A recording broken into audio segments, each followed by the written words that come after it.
So in this video, we are talking about the allegory. What is an allegory and how is it different from a fable? Stay tuned to find out.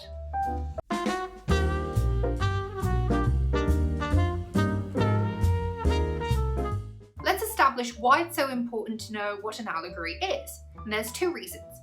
First, it's a highly effective way of storytelling. In fact, some of the most well-known texts such as the Bible, Lord of the Rings, Harry Potter and Game of Thrones, etc. are all allegories. And number two, it's actually a highly effective genre for writers to sometimes communicate sensitive topics without offending sensibilities. And in more authoritarian societies, authors can even write allegories as a way to skirt censorship laws by saying something without seeming like they are saying that thing, if you get what I mean. So here is my easiest, shortest explanation of an allegory. An allegory is a symbolic story. That's really it.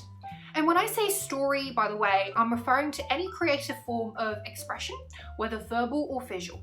So a novel can obviously be an allegory, as can a poem, a TV show, a film, or even a painting or a photograph. So a good example of a political allegory is George Orwell's Animal Farm, which tells the story of a group of livestock animals staging a coup against their tyrannical human master, who's actually the farmer, Mr. Jones. But the irony, of course, is that they immediately then descend into their own totalitarian state, especially after the boar by the name of Napoleon seizes control over the farm and gains absolute power.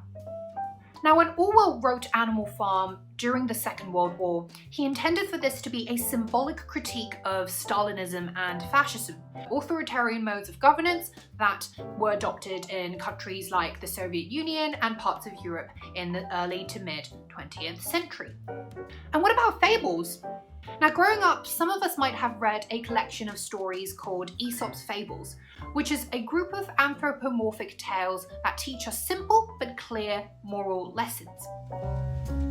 For example, there's the story of the tortoise and the hare, in which an arrogant hare takes a nap halfway during a race against the slower tortoise, thinking that he's going to win regardless. But of course, the hare discovers at the end that the tortoise, who was supposed to be slower than him, has instead won the race. And that's a classic example of a fable. Talking animals that act like human beings? Check. Teaches us a moral lesson about not being complacent? Check. So basically then, we see that a fable is actually a kind of allegory, except that it's shorter and usually features animals as its main characters. So what allegories have you personally read? I'd love to know, so please comment below. Oh, that rhymed. By the way, if you found this video helpful, please go ahead and give it a thumbs up and also subscribe to this channel if you want more English literature, study tips and learning resources down the line.